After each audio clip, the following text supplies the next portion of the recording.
मंत्रीगणों तथा सेवकों ने महाराज की आज्ञा अनुसार श्यामकर्ण घोड़ा चतुरंगिनी सेना के साथ छुड़वा दिया। महाराज दशरथ ने देश देशांतर के मनस्वी, तपस्वी, विद्वान, ऋषि मुनियों तथा वेद विज्ञ प्रकांड पंडितों को यज्ञ संपन्न कराने के लिए बुलावा भेज दिया। निश्चित समय आने पर समस्त अभ्यागतों के साथ महाराज दशरथ अपने गुरु वशिष्ठ जी तथा अपने परम मित्र अंग देश के अधिपति लोकपात के जमाता रिंग ऋषि को लेकर यज्ञ मंडप में पधारे। इस प्रकार महाराज यज्ञ का विधिवत शुभारंभ किया गया।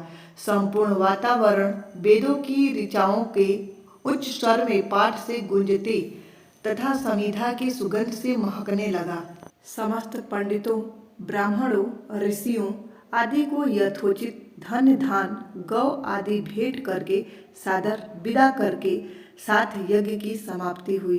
राजा दशरथ ने यज्ञ के प्रसाद चरा को अपने महल में ले जाकर अपने तीनों रानियों में वितरित कर दिया। प्रसाद ग्रहण करने के परिणाम स्वरूप परमपिता परमात्मा की कृपा से तीनों रानियों ने गर्भ धारण किया।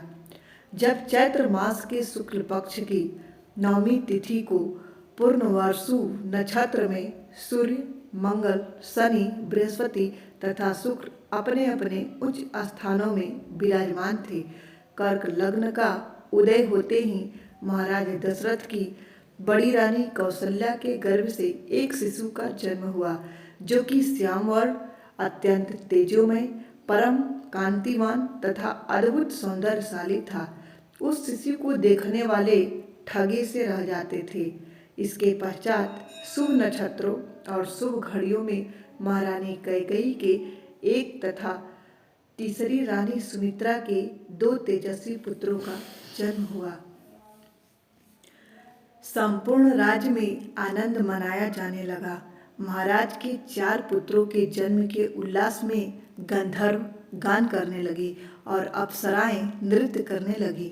देवता अपने विमानों में बैठकर पुष्प वर्षा करने लगे। महाराज ने उन्मुक्त हस्त से राजद्वार पर आए हुए भाट चरण तथा आशीर्वाद देने आए ब्राह्मणों और याचकों को दान दक्षिणा दी।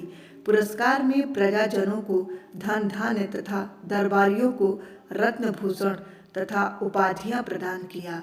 4 पुत्रों का नामकरण संस्कार महर्षि वशिष्ठ के द्वारा कराया गया तथा उनके नाम रामचंद्र, भरत, लक्ष्मण और शत्रुघ्न रखे गए।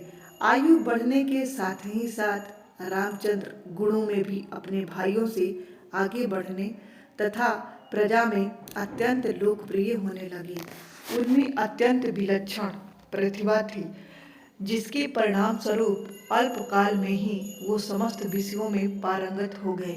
उन्हें सभी प्रकार के अस्त्र शास्त्रों को चलाने तथा हाथी, घोड़े एवं सभी प्रकार के वाहनों की सवारी में उन्हें असाधारण निपुणता प्राप्त हो गई थी। वे निरंतर माता पिता और गुरुजनों की सेवा में लगे रहते थे। उनका अनुसरण शेष 3 भाई भी करते थे। गुरुजनों के प्रति जितनी श्रद्धा भक्ति इन 4 भाइयों में थी, उतना ही उनमें परस्पर प्रेम और सौहार्द भी था। महाराज दशरथ का हृदय अपने 4 पुत्रों को देखकर गर्व और आनंद से भर उठता था।